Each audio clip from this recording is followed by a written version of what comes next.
ಕಾರ್ಕೋಟಕ. ನಳಮಹಾರಾಜನು ಬಹಳ ಒಳ್ಳೆಯ ರಾಜ. ಆದರೆ ಕಾರಣಾಂತರದಿಂದ ದ್ಯೂತದಲ್ಲಿ ಸೋತು ರಾಜ್ಯದಿಂದ ಹೊರಗೆ ಹೋಗಬೇಕಾಗಿರುವಂತಹ ಪರಿಸ್ಥಿತಿ ಉಂಟಾಗುತ್ತೆ.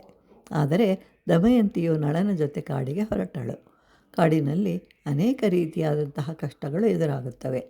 ಊಟವಿಲ್ಲ, ಬಟ್ಟೆ ಇಲ್ಲ. ಇದನ್ನು ನೋಡಿ ನಳನು ದುಃಖದಿಂದ ಹೇಗಾದರೂ ಮಾಡಿ ದಮಯಂತಿಯನ್ನು ಅವಳ ತಾಯಿಯ ಮನೆಗೆ ಕಳುಹಿಸಬೇಕು ಅಂತ ಹೇಳಿ ಅರ್ಧರಾತ್ರಿಯಲ್ಲಿ ದಮಯಂತಿಯನ್ನು ಬಿಟ್ಟು ಹೊರಡ್ತಾನೆ. ಹೀಗೆ ಹೋಗ್ತಾ ಇರುವಾಗ ಕಾಪಾಡಿ ರಕ್ಷಿಸಿ ಅಂತ ಹೇಳಿ ಕೂಗ್ತಾ ಇರ್ತಾರೆ. ನಳ ಒಬ್ಬ ರಾಜ, ಪ್ರಜೆಗಳನ್ನು ರಕ್ಷಿಸುವುದು ಧರ್ಮ. ಆದ್ದರಿಂದ ಶಬ್ದ ಬಂದ ಕಡೆಗೆ ಹೋಗ್ತಾನೆ. ಆಶ್ಚರ್ಯ, ಹಾವೊಂದು ಬೆಂಕಿಯಲ್ಲಿ ಸುಟ್ಟು ಹೋಗ್ತಾ ಇರುತ್ತೆ. ಅದನ್ನು ಕಾಪಾಡ್ತಾನೆ.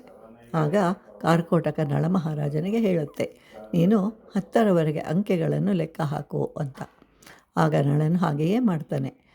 ಸಂಸ್ಕೃತದಲ್ಲಿ ದಶ ಅಂತಂದರೆ 2 ಅರ್ಥಗಳು ಬರುತ್ತವೆ. ಒಂದು ಸಂಖ್ಯೆ 10, ಇನ್ನೊಂದು ಕಚ್ಚು ಎಂದರ್ಥ. ಆದ್ದರಿಂದ ಕಾರ್ಕೋಟಕ ನಳನನ್ನು ಕಚ್ಚುತ್ತದೆ. ಕೂಡಲೇ ಕಪ್ಪಾದ ಬಣ್ಣ, ಚರ್ಮ ಸುಕ್ಕು ಸುಕ್ಕಾಗಿದೆ. ಆಗ ಕಾರ್ಕೋಟಕನು ನಿನಗೆ ಒಳ್ಳೆಯದಾಗತ್ತೆ ಅಂತ ಹೇಳಿ ವಸ್ತ್ರವೊಂದನ್ನು ಕೊಡ್ತಾನೆ. ಯಾವಾಗ ನಿನ್ನ ರೂಪ ಮರಳಿ ಬರುತ್ತದೆಯೋ ಆಗ ಇದರ ಉಪಯೋಗವಾಗುತ್ತದೆ ಅಂತ ಹೇಳುತ್ತೆ.